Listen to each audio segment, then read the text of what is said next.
you're a fan of the Burlington music scene, chances are you've heard Joe Moore play the sax. And tonight, Joe Carroll lets the super senior toot his own horn.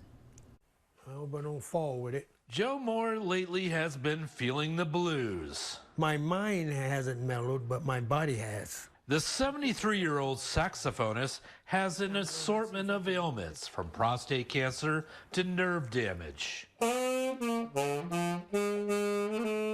Joe's dealing with the lack of feeling in his fingers. I need the hand to play the horn. I need my hand to flow. The musician is practicing for a gig later in the month. I said, well, I'm going to have to dig up all my 47 years experience and anything to do these jobs.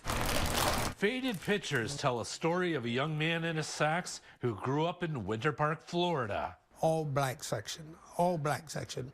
I didn't see no white people at all. He hit the road with his horn at 17. I used to put on a show and walk the tables. Playing in bands near Miami to all-black audiences. Down there, you don't look at nobody's wife at all, because you do, you probably get shot or cut.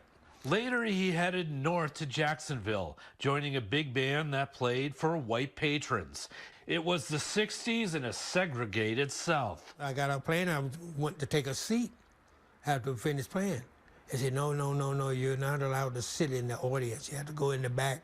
Joe migrated up the East Coast, playing for superstars of soul. Wilson Pickett asked me to join his band. So you knew Wilson Pickett? I knew Wilson Pickett from Listen, I'm Not Tired and Midnight Hour. How'd you end up in Vermont? I ended up in Vermont only by chance. Passing through the Green Mountains for a gig in Montreal. And I just said, well, I'm glad I'm not in this place.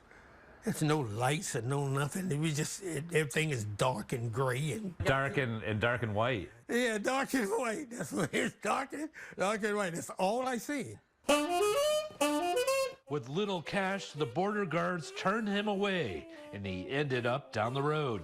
Well, I got in a lot of trouble in St. Albans, I'll tell you that. You did? What happened? Yeah, I got put in jail. I got called all kinds of N-words. The music man has been in Vermont for most of his life. It's just like I'm home when I'm doing this, man. Home tonight is the St. John's Club in Burlington, the performance he was practicing at home. I don't feel 100%, I have to admit. I think it's very hard on him. You know, he's a meticulous but wholehearted musician who plays hard and long and never wants to disappoint an audience. I'm winging it. Joe admits that the first song was a bit rough, but after he warmed up, he just started to dance on that sax. And even with his health issues, If you see me worried,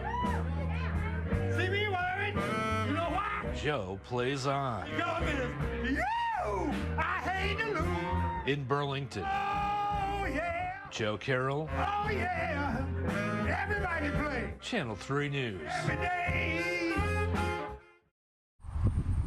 Bob Nickerson has new wheels. A very nice toy, the best toy I ever had. It's definitely not a late model ride. It's a 1926 Model T truck with a 20 horsepower engine. Come on, baby. That struggles with the hills at times. But for Bob, it's a dream as he rides around his neighborhood in Rutland. Thank God it's been a fantastic rig. It was no time like the present to buy this?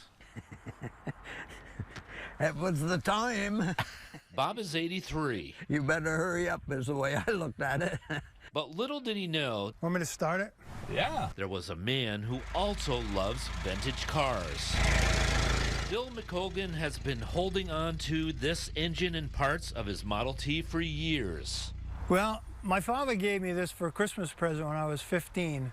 Now 70, his goal is to turn it into a pickup truck, complete with a wooden body. You know, I started to resurrect it, and then when Bob got his, it really fired me up a little bit, so.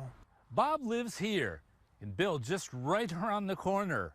They've lived in the neighborhood for years, but didn't know each other. It wasn't until Jim the mailman delivered the news about the Model Ts. And so the curiosity got better of me, and I went over myself. I didn't wait for the mailman to take me. And They become fast friends. You think you're going to finish it? yes, definitely. Absolutely. Because he'll ride me if I don't. Bill is a retired auto mechanic instructor, and Bob's been tinkering on engines since his early days working on a farm. The good part of all this is that we got a good friend in Bob. But this is all original. That's the gas tank under the seat. Gas lever is on the steering column. And with that, it was my time for a spin around the block. Have you ever taken it up the hill here? Oh, yeah. Come on, baby. Get up the hill. We don't want to walk today. You know, it's a good day. But what goes up must come down. How are your brakes? This is quite the hill. Let's find out. You're like a little kid with this. I hope so. That's why I got it. Back at Bill's house, We share our expertise. a bond over old autos. But it goes deeper than that. The cars are one thing, but the personal connections are something else. Really? In Rutland, Joe Carroll, Channel 3 News. Tony Prince lives an idyllic life in Norwich. Good job, guys. Oh my gosh. The kids are what are keeping me alive. She trains young people not just how to ride a horse, but to try to understand them. I have had horses all my life, and they're still a mystery to me. How do they think? Why do they do what they do? Tony's knowledge of horses goes back to McLean, Virginia, a suburb of D.C. where she grew up. I've been doing it since I was 9. 9 years old. Yep.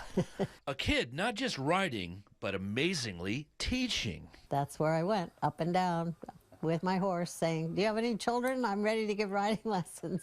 And I literally taught them on the streets of the development. Tony, an only child, was a poor girl in a rich town. And your mother was strict? Yes.